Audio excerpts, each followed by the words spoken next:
Hi, Year 11. So we're going to go through questions 21 to 40 now. You'll see that I've already written on all of the questions because I tried to film this earlier and for various reasons I now need to do it again. So here we go. 90% of you got this right, so that's great.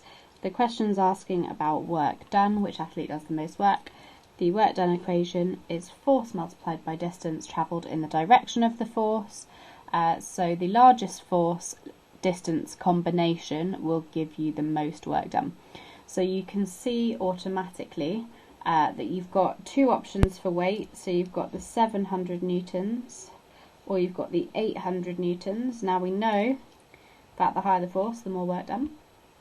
So it's likely to be 800.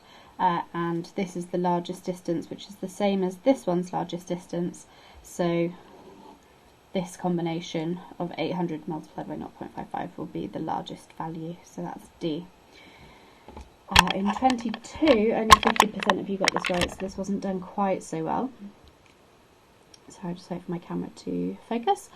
So, a crane takes 2 minutes. You have to convert time in physics into seconds for it to work with equations, and you need to make sure that you put 360,000 for the total energy.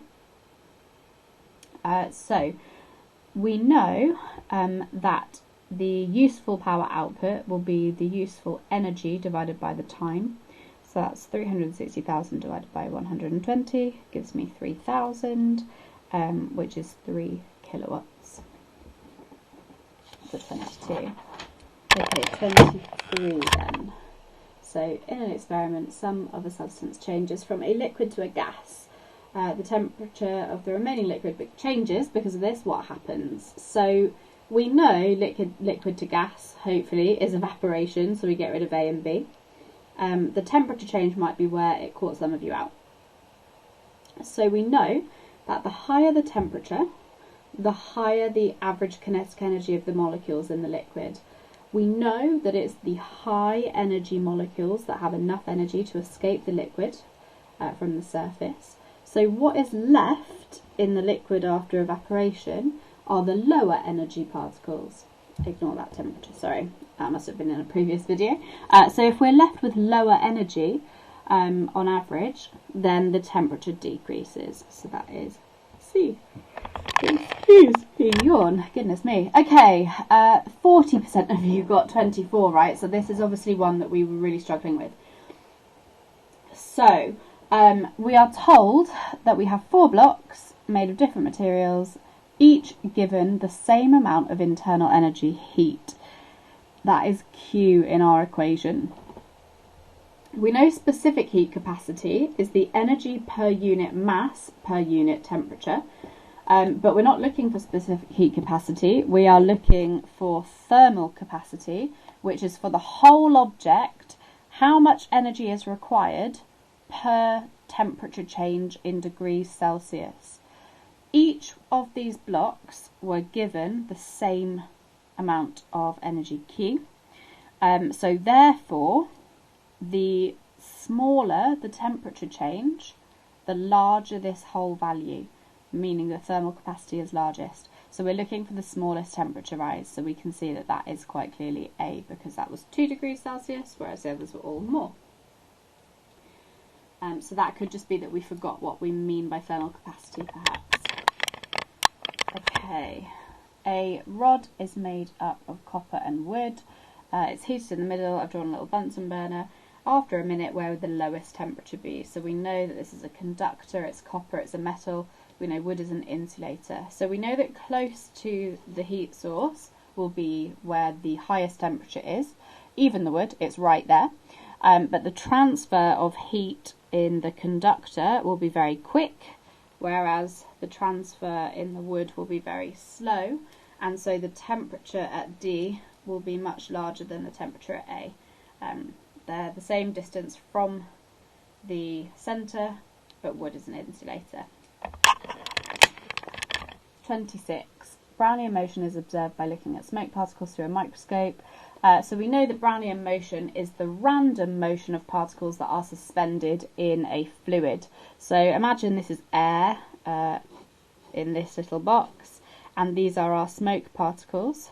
The smoke particles are going to collide with all of the little air particles, and you will then get a really random motion, and so that is just one to remember, but 95% of you did, so well done. 27. To mark a temperature scale on a thermometer, we need fixed points. Again, this is just one you have to remember from your thermal topic. We have melting and boiling point of water, so we've got ice, and we've got where water turns into steam. So we know that that is the fixed point, the temperature of pure melting ice. Okay, in 28 we have a cooling curve. We can see that we have the melting point, which is the turning point between liquid and solid. So we know that at a higher temperature, wax will be a liquid, and at a lower temperature, it will be a solid. Now, we have to figure out which of these statements is correct. So, at X, the temperature drops more slowly than at Z. Clearly not true. You can see the gradient here is much steeper at X than it is Z, so it actually drops more quickly. So it's not A. At Y, all the wax is a solid. Not true either. As this is the melting point, the melting temperature, this is the whole amount of time where the wax goes from being solid to liquid, so there will be a mixture of solid and liquid at that time. Oh, excuse me. We know that by the time we get to Z, the molecules will still be moving. Solid molecules still have vibrational energy, potential energy, so just because it's at a low temperature doesn't mean they're not moving, they are. And at Y, the thermal energy has been given out by the wax. Correct. Okay, so we can see that the temperature is reducing. So we're going from a liquid state to a solid state. When we go from a liquid state, a higher energy state, to a solid, a lower energy state, we know we have to lose energy. Now, while the temperature stays the same, and the kinetic energy of the molecules is actually staying the same during this time, the energy is still being given out by the wax, because we need to reform our bonds that hold the solid in a fixed lattice structure. So it is C. Number 29. Excuse me. Radio waves are received at a house at the bottom of a hill, and you have to decide which wave phenomena you are seeing in this picture. So we know that diffraction is the spreading of a wave either through a gap or around an obstacle. So you can quite clearly see the wavefront before is always parallel, it's a straight line, but as we reach the hill, at the bottom of the wave we see a slight bending. That is diffraction. Okay. 30. Sound waves. Knowing what the shape of the sound wave tells us about how we hear the sound, we know that amplitude, so the height of the wave, at maximum is a representation of its loudness. Now hopefully you can see it's the same for both. So we know that how loud the volume of the sound is the same for both, so we get rid of A and B. The frequency of a wave is pitch, so that's how many waves pass a point per second. Okay, so in the same amount of time, both of these are over the same amount of time, there are more full waves, or well, more full oscillations within sound 1. So this is a high frequency sound, this is a low frequency sound.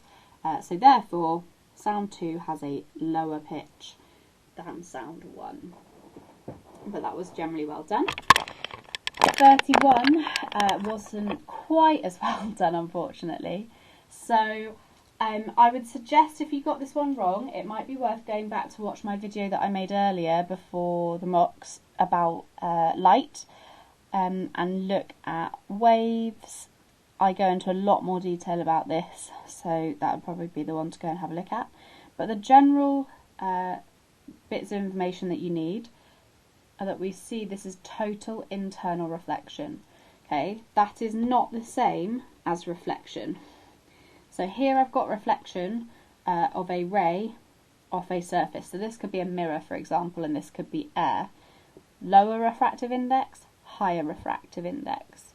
Bounces off it, that's just reflection. If we have light that is trapped within a higher density, higher refractive index medium, and it bounces at the boundary back in, that is called total internal reflection. Okay, now that angle of incidence, x, has to be greater than the critical angle. Okay, take a little look over here. So this is your just general refraction diagram.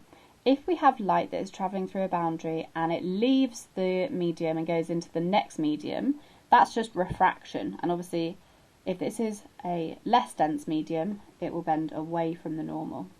And as I increase this angle, the angle at which it refracts will also increase. And there'll come a point where the angle of refraction is 90 degrees and the light ray will travel along the boundary. That is known as the critical angle at that point. As soon as I increase this angle again,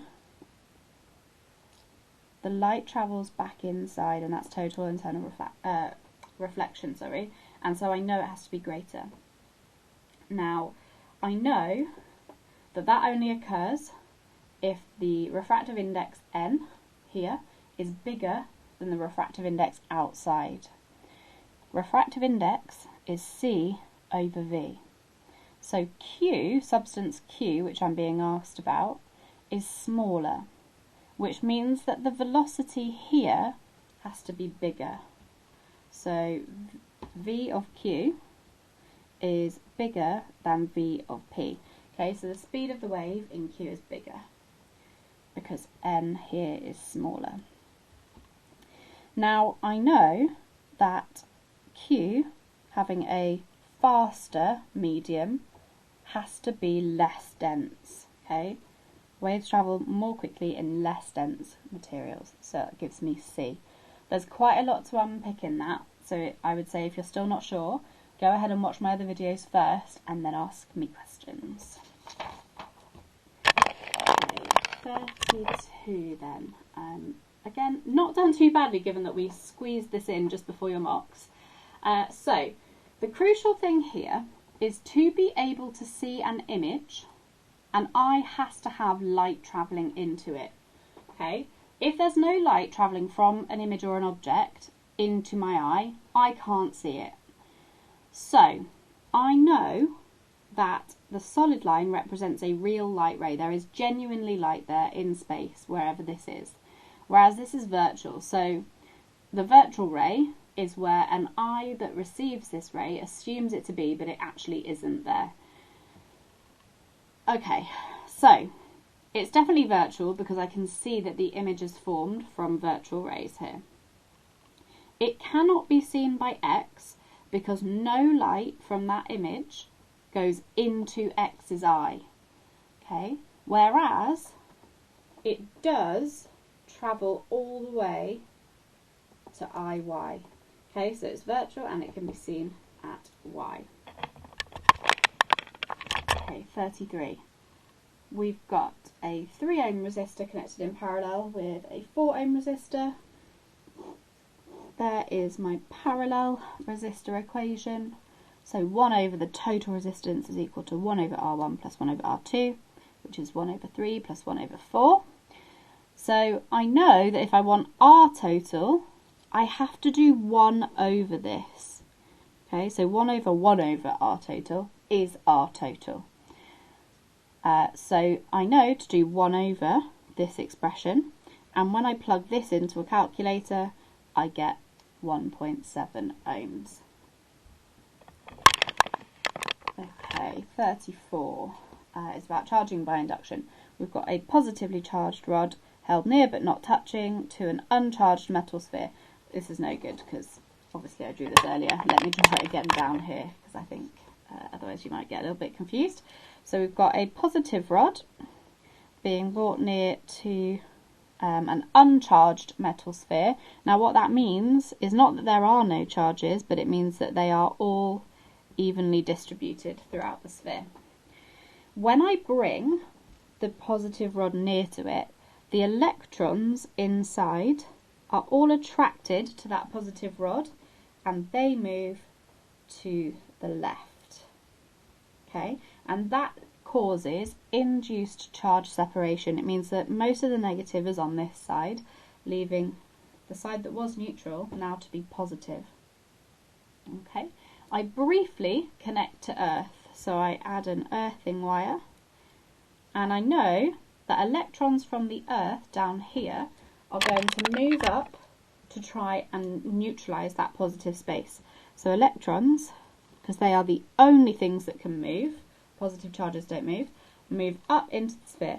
Because it says it's been briefly connected, that means I now remove it after the electrons have moved in. They're all now in here now, sorry, not here, because they've gone in. And I now know that when I remove the rod, everything on the sphere adds up to give a total charge. There are now more electrons than there are protons, so I now have a negative charge, getting rid of C and D. And it can't be B because positive charges cannot move. It has to be A.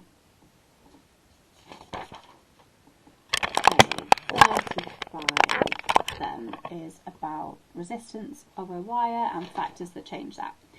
So, I'm being asked in the question to find the largest current. I know that current is voltage divided by resistance. The voltage is fixed, there's only one cell. The lower the resistance, the higher the overall value here, the higher the current. So I am looking for the lowest resistance possible in order to get the highest current. I know that resistance is proportional to length, and I know it's proportional to 1 over area. It's inversely proportional to area. So, if I want the smallest resistance, which I do, I am going to want the smallest length. Okay, so that gets rid of B and D because I want the 1 metre length. If my diameter increases, my cross-sectional area will obviously also increase. And if area increases, 1 over area gets smaller. If this gets smaller, then resistance also gets smaller, which is what I want. Okay, so I am looking for the largest diameter, which gives me C, which is 0.2 instead of 0.1. 36 was very well done. You just have to remember what the logic gates look like. This is an OR gate, this is a NOT gate. Together they make NOR. You've just got to commit that to memory. The next one, however, wasn't done too well, so I apologise. This is definitely my fault. I clearly didn't explain it well enough. So, you've got diodes which only allow current to flow in one direction, in the direction of the arrow. You've got an ammeter in each one. You've got the same power supply, positive side, negative side. So we know that the current is going to flow anti-clockwise in all cases. So what we have to do is look at the possible routes that charges can take and where current can flow. In A, there is a possibility around the top loop, the diodes are in the right direction. And again, the bottom loop is possible. In B, the bottom loop is possible because this diode is in the right direction. However, a charge that is travelling down this way cannot take this pathway because it will be blocked by the diode here. So there is no current flow around this loop. A, this is okay, the diode's okay.